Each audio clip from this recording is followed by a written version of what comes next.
ఈరోజు మనం కౌన్సిలింగ్ని step by స్టెప్గా ప్రతి ఒక్కటి ఈరోజు మనం ఈ వీడియోలో ఎక్స్ప్లెయిన్ చేయబోతున్నాం అనమాట. దీంట్లో అసలు వాట్ ఈస్ కౌన్సిలింగ్ దగ్గర నుంచి మీరు లాస్ట్లో సీట్ అలాట్మెంట్ అయ్యే వరకు నేను మొత్తం చెప్తాను మీకు ఫుల్గా. ఈ వీడియో మీరు లాస్ట్ దాకా చూడండి. Hello guys, welcome back to arise. ఈరోజు మనం చెప్పబోతున్న టాపిక్ ఏంటంటే వాట్ ఈస్ కౌన్సిలింగ్, అలాగే కౌన్సిలింగ్ అసలు ఎలా స్టెప్ బై స్టెప్ గైడెన్స్ నేను ఇస్తాను. సో మీరు ఈ వీడియో మాత్రం లాస్ట్ దాకా చూస్తే మాత్రం మీకు ఎంతో కొంత దాని మీద ఒక నాలెడ్జ్ అయినా వచ్చింది కౌన్సిలింగ్ మీద. సో మీరు లాస్ట్ దాకా చూస్తారని కోరుకుంటూ బిగిన్ అవర్ వీడియో. కౌన్సిలింగ్ అనేది ఫస్ట్ ఆఫ్ ఆల్ మీరు ఎంసెట్ ఎగ్జామ్ అయిపోయిన తర్వాత మీ ఒక ర్యాంక్ వచ్చిన తర్వాత మీరు కొంతమందికి ర్యాంక్ రాదు, వాళ్ళు మేనేజ్మెంట్ కోటాలో వెళ్ళొచ్చు. లేకపోతే ఈ కౌన్సిలింగ్ అనేది మీ యొక్క ర్యాంక్ ని, మీకు వచ్చిన ర్యాంక్ ని కాలేజ్ వచ్చింది అనమాట. ఆ కాలేజ్ ఎలా వచ్చింది అనేది ఈ కౌన్సిలింగ్ ప్రాసెస్ లో ఫస్ట్ స్టెప్ వచ్చేసి రిజిస్ట్రేషన్ అనమాట. సెంటర్ కి వెళ్ళి మీరు ఇవన్నీ ఫిల్అప్ చేసి, అలాగే అప్లికేషన్ ఫీ కూడా ఉంటుంది సెకండ్ స్టెప్ లో. అప్లికేషన్ ఫీ ఫర్ కొంతమందికి ఒక ఫీ ఉంటుంది, కొంతమంది ఇంకో ఫీ ఉంటుంది. అంటే క్యాస్ట్ వైజ్ ఇప్పుడు మీరు ఎస్సీ ఎస్టీ అయితే అప్రాక్సిమేట్లీ 600 నుంచి 700 రూపాయలు ఉండిద్ది. అలాగే మీరు బీసీ అయితే తర్వాత థర్డ్ ఏంటంటే సర్టిఫికేట్ వెరిఫికేషన్ 2 ways జరిగిద్ది అనమాట. దానిలో ఫస్ట్ వచ్చేసి ఆన్లైన్, ఇంకోటి ఏంటంటే ఆఫ్లైన్.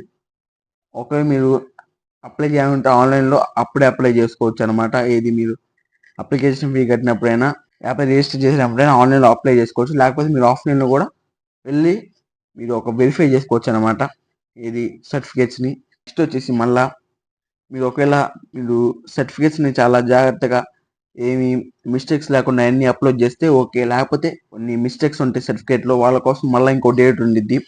ఈ డేట్లో సర్టిఫికేట్స్ రీచెక్ చేసుకోవచ్చు. మళ్ళీ సర్టిఫికేట్ డిలీట్ చేసి మీకు మళ్ళీ కొత్తగా పెట్టింది మీరు యాడ్ చేసుకోవచ్చు అనమాట సర్టిఫికేట్ వెరిఫికేషన్లో. అలాగే మన 5th స్టెప్ వచ్చేసి వెబ్ ఆప్షన్స్.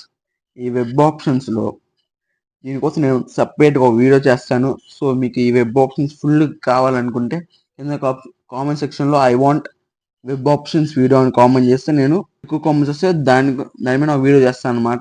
అలాగే వెబ్ ఆప్షన్స్ ఏంటంటే మనకి నచ్చిన కాలేజు, అలాగే మనకు నచ్చిన కోర్సులు, దాంట్లో సబ్ కోర్సులు అన్నీ మనకు నచ్చినట్టుగా మనం లైన్ వైజ్గా ఒక లిస్ట్ తయారు చేసుకొని వాళ్ళకి ఇస్తే దాంట్లో వాళ్ళు ఇప్పుడు 6th ఆప్షన్ అనమాట, దాంట్లో వాళ్ళు సీట్ అలాట్ చేస్తారనమాట. మనకి తగ్గట్టు ర్యాంక్కి, క్యాస్ట్కి, జెండర్కి కూడా ఈ 3 బేస్ అయ్యి కొన్ని బేస్ అవుతాయి. వాటిని బేస్ చేసుకొని వాళ్ళు మనకి సీట్ అలాట్మెంట్ అయిపోయిన తర్వాత అంటే వాళ్ళు మీకు డైరెక్ట్గా మీకు ఒక అప్లికేషన్ అనేది వచ్చింది. ఆ సీట్ అలాట్మెంట్ అయిపోయిన తర్వాత మీకు రావాల్సిన కాలేజ్ వచ్చింది. కాలేజ్ వచ్చిన తర్వాత మీరు సెల్ఫ్ రిపోర్టింగ్ ఆ కాలేజ్కి మీరు వెళ్ళి ఆ అప్లికేషన్ వాళ్ళకి చూపిస్తే మీ యొక్క సీట్ని హోల్డ్ ఏం చేసుకోవచ్చు. దీనిలో కూడా 2 వేస్ ఉన్నాయి. రిపోర్టింగ్లో హోల్డ్ ఏం చేసుకోవచ్చు, లేకపోతే డైరెక్ట్ మీరు జాయిన్ అవ్వచ్చు అనమాట కాలేజ్లో. హోల్డ్ ఎందుకంటే నాకు ఆ కాలేజ్ అంత నచ్చల, యావరేజ్ కాలేజ్ అనిపించింది అనుకోండి, సెకండ్ కౌన్సిలింగ్లో మీరు వేరే కాలేజ్ని పెట్టుకొని దాంట్లో వస్తే ఈ ఫస్ట్ కౌన్సిలింగ్ ఆపేసి సెకండ్ కౌన్సిలింగ్లో వెళ్ళిపోవచ్చు అనమాట. అంటే మీరు ఇప్పుడు ఒకవేళ మీకు ఈ కాలేజ్ నచ్చితే మీకు అన్ని డాక్యుమెంట్స్ ఇచ్చేసి ఆ కాలేజ్లో జాయిన్ అవ్వచ్చు అనమాట. లేకపోతే నాకు ఆ కాలేజ్ నచ్చలేదు అనుకుంటే ఆ కాలేజీని హోల్డ్లో పెట్టి, అంటే వాళ్ళకి హోల్డ్ చేయమంటే చేస్తారనమాట. మీ యొక్క అప్లికేషన్ చూపించి సెకండ్ కౌన్సిలింగ్ దాకా హోల్డ్ చేస్తారు వాళ్ళు. తర్వాత సెకండ్ కౌన్సిలింగ్లో మీకు వచ్చిన సీట్ అంటే పర్టికులర్ కాలేజీలో వచ్చింది కాబట్టి ఇంకా సీట్ క్యాన్సిల్ అయిపోద్ది అనమాట. ఫస్ట్ కౌన్సిలింగ్ వచ్చింది సీట్ గుర్తుపెట్టుకోండి. మీరు సెకండ్ కౌన్సిలింగ్ ఏదో వస్తే ఇంకా దానిలోనే వెళ్ళిపోవచ్చు. ఇంకా ఫస్ట్ కౌన్సిలింగ్లో వచ్చిన సీటు మీకు రాదనమాట. ఎప్పుడైతే సెకండ్ కౌన్సిలింగ్లో ఒక సీట్ వచ్చింది అనుకోండి, ఫస్ట్ కౌన్సిలింగ్ది క్యాన్సిల్ అయిపోయింది. ఆ సీటే మీరు ఇంకా ఫైనల్ అనమాట. సెల్ఫ్ రిపోర్టింగ్ అయిపోయిన తర్వాత ఒకవేళ మీకు కాలేజ్ నచ్చితే జాయిన్ అయిపోండి. డాక్యుమెంట్స్ అన్ని చేసేసి జాయిన్ అవ్వచ్చు. అలాగే నచ్చకపోతే సెకండ్ కౌన్సిలింగ్ ట్రై చేసుకోవచ్చు అనమాట. ఇంకా అవన్నీ ఏం అక్కర్లేదు. అప్లికేషన్ ఫీ అని, సర్టిఫికేట్ వెరిఫికేషన్ అని ఏం అక్కర్లేదు. డైరెక్ట్గా వెబ్ ఆప్షన్స్లోకి వెళ్ళిపోవచ్చు అనమాట. ఈ వెబ్ ఆప్షన్స్లో మీకు నచ్చినట్టుగా కాలేజ్ పెట్టుకోండి.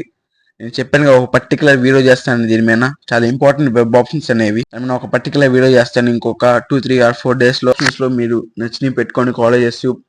అలాగే మీకు సెకండ్ సీట్ అలాట్మెంట్ అనేది జరుగుతుంది అనమాట.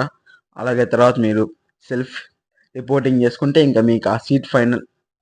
తర్వాత ఇంకో థర్డ్ కౌన్సిలింగ్ ఉంటుంది. మీరు మాత్రం నా రిక్వెస్ట్ ఏంటంటే ఫస్ట్ ఆఫ్ ఆల్ మీరు ఫస్ట్ కౌన్సిలింగ్లోనే మ్యాక్స్ టు మ్యాక్స్ సీట్ కొట్టడానికి ట్రై చేయండి. ఎందుకంటే సెకండ్ కౌన్సిలింగ్ వర్కౌట్ అవ్వదు. ఎందుకంటే మేనేజ్మెంట్ కోటా అనేది 25% ఉండిద్ది. తర్వాతది ఫస్ట్ కౌన్సిలింగ్ లో 50% సీట్స్ అనేవి ఉంటాయి. సెకండ్ కౌన్సిలింగ్ ఒక 15% సీట్స్ ఉంటాయి. థర్డ్ కౌన్సిలింగ్ లో 10% సీట్స్ అనమాట. సో మీరు ఎంత మంచి ర్యాంక్ వచ్చినా కానీ మీకు థర్డ్ సెకండ్ కౌన్సిలింగ్ లో సీట్ రావడానికి చాలా కష్టం. సో మీరు ఏ కాడికి ఫస్ట్ కౌన్సిలింగ్ లోనే మంచిగా పెట్టుకొని జాగ్రత్తగా మీ యొక్క సీట్ ని గ్రాప్ చేసుకుంటారనుకుంటున్నాను. ఒకవేళ మీకు కనుక 1K 2K బిలో వస్తే ర్యాంకు, నేను మన ఛానల్లో ఒక వీడియో పెట్టాను, టాప్ 10 బెస్ట్ కాలేజ్ అని. ఈ 1K 2K వచ్చిన వాళ్ళకి, అలాగే 10K బిలో వచ్చిన వాళ్ళు ప్రతి ఒక్కరికి ఆ వీడియో చూడొచ్చు అనమాట. మీరు డిస్క్రిప్షన్ లింక్ ఇస్తాను, లేకపోతే నా ఛానల్లోకి వెళ్ళి చూసినా కానీ పైన కనబడిద్ది top 10 best colleges for EAMCET అని.